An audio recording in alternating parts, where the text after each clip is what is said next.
governo do presidente da República, Luiz Inácio Lula da Silva, é aprovado por 42,9% dos brasileiros, de acordo com um levantamento do Instituto Paraná Pesquisas, divulgado hoje, inclusive. A aprovação da administração federal variou positivamente 3,7 pontos percentuais desde as últimas pesquisas. Em abril deste ano, Lula era aprovado por 39,2% dos eleitores. Já em junho, ele contabilizou 39,8%. Por outro lado, a rejeição à gestão do chefe do executivo caiu 3,8 pontos percentuais, com 53,6%. Dados, portanto, da Paraná Pesquisas. E é assunto para a gente tratar aqui com os nossos comentaristas, Roberto Mota e também o Cristiano Beraldo. Mota, qual é a tua percepção dessa nova pesquisa divulgada hoje com esses dados que apresentamos agora, hein? Eu tenho sempre uma grande desconfiança, um grande ceticismo em relação a pesquisas desse tipo, Nonato. O Brasil passa por um momento extremamente confuso, um momento muito tumultuado do ponto de vista político, um momento em que existe um grande conflito entre as instituições, um momento onde muita gente tem receio de se manifestar politicamente ou até de dar opinião.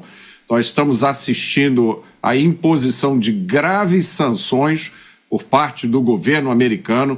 Essas sanções foram impostas tanto ao país, ao governo brasileiro, quanto a indivíduos do Estado. E a razão para essas sanções são ações políticas que, segundo o governo americano, incluem até violação de direitos humanos. Então, é um momento muito tumultuado. Ano que vem, o Brasil terá eleições, não se vê nenhuma razão para que esse tumulto diminua. Então, no meio disso, fazer uma pesquisa de opinião como essa me parece, assim, uma dificuldade muito grande. Quando a gente olha para a rejeição, Beraldo, ainda que tenha caído alguns pontos, né, ela supera os 53%. O que pesa diretamente aí nessa disputa eleitoral? A realidade, não é, Soraya? A gente vê o governo com uma dificuldade imensa de pavimentar um caminho que seja viável, que as pessoas acreditem na possibilidade da entrega de um país melhor agora no final de 2026 do que o governo pegou no início de 2023. As pessoas estão sentindo o peso de uma taxa de juros absurda, de um sistema de crédito que simplesmente pega dinheiro à força das pessoas.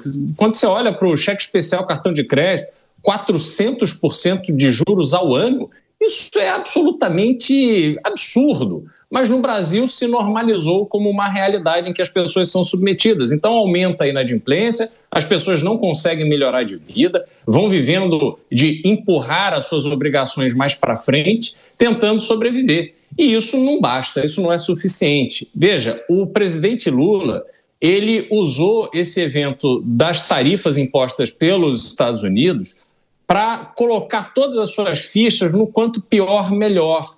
Ele colocou a posição do governo brasileiro no sentido de defender uma soberania, que ninguém vai se meter com o Brasil, tentando com isso melhorar a sua popularidade.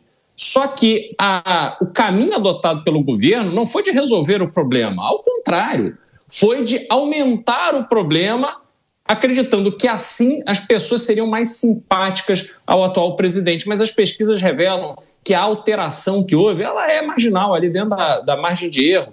Portanto, a realidade se impõe e essa expectativa de um Brasil melhor vai morrendo para cada vez mais brasileiros. Agora, o Mota, ainda nessa discussão, e o Beraldo traz aí que o governo Lula talvez tenha apostado no quanto pior, melhor, para melhorar a sua popularidade. Por outro lado, o Eduardo Bolsonaro também, aparentemente, trabalha para que o Brasil seja sancionado e receba muitas tarifas. De algum modo, auxiliou o governo Lula essa ação do Eduardo lá nos Estados Unidos? Não, eu tenho uma visão diferente, Nonato. Eu acho que se você é um cidadão brasileiro, se você é um deputado brasileiro e você vê coisas erradas acontecendo na sua terra, Não é só o seu direito, é a sua obrigação denunciar isso. Aliás, nós estamos vendo outros episódios parecidos com esse, em que pessoas ligadas ao governo ou ao Estado brasileiro descobrem coisas erradas, denunciam essas coisas erradas e se tornam eles, os denunciantes, atacados pelas denúncias que eles fizeram. E as denúncias são ignoradas. As pessoas que eles apontaram como fazendo coisas erradas permanecem onde estão fazendo as mesmas coisas. É importante a gente lembrar, essas sanções, elas não foram aplicadas por um paizinho de quinta categoria, por uma ditadura, por um governo que a gente nunca ouviu falar. Essas sanções foram aplicadas em nome de violação de direitos humanos e perseguição política pela república mais antiga do planeta, pelo país mais poderoso, pelo governo mais influente, o governo dos Estados Unidos da América. Eu acho que essa interpretação de que Eduardo Bolsonaro está atacando o Brasil, ela pode ser completamente equivocada. Se as denúncias que Eduardo Bolsonaro faz são legítimas, ele não está atacando o Brasil, ele está prestando um enorme serviço ao povo brasileiro. Beraldo, ainda de acordo, com os resultados dessa pesquisa, a gente vê de fato uma polarização ainda forte entre Lula e Bolsonaro, mas também aparecem outros nomes competitivos, como é o caso de Tarcísio, como a gente já vem falando, e até mesmo de Michele Bolsonaro. Você vê que, diante dos últimos acontecimentos, ela de alguma forma tem conseguido se blindar e pode ser um nome forte? Bom, sem dúvida alguma, a polarização ela vai continuar, Soraya. Só que temos a realidade se impondo. O presidente Lula já, ano que vem, terá 82 anos, ou seja, vai concorrer à reeleição com a perspectiva de terminar um eventual quarto mandato chegando aos 90 anos de idade, o que não é razoável nem desejável para um presidente da República, sobretudo de um país tão complexo quanto o Brasil.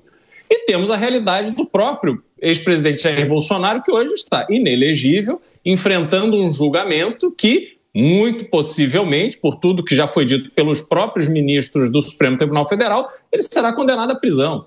Então, a gente tem uma situação em que será obrigatória o surgimento de novos nomes. A direita de forma mais urgente e a esquerda ainda vai demorar um pouco mais, até pela própria postura do presidente Lula, que nunca permitiu que lideranças surgissem, que houvesse essa transferência do legado político construído, sobretudo pelo Partido dos Trabalhadores, mas pela esquerda brasileira como um todo. Agora acabou de aniquilar a possibilidade do deputado federal Guilherme Boulos se candidatar à presidência da República. Então, a gente vê essa disputa tendo uma configuração para a direita em que Michele Bolsonaro, sem dúvida nenhuma, pelo peso do sobrenome, tem uma popularidade muito grande, mas o nome preferido da política, sobretudo dos partidos de centro, para fazer uma coalizão bastante expressiva, não só em termos de dinheiro para fazer campanha, mas também de tempo de televisão e mobilização, é o do governador de São Paulo, Tarcísio de Freitas. E há uma grande expectativa de que esse nome seja definido logo para que esses partidos possam se posicionar e começar a trabalhar o fortalecimento dessa candidatura.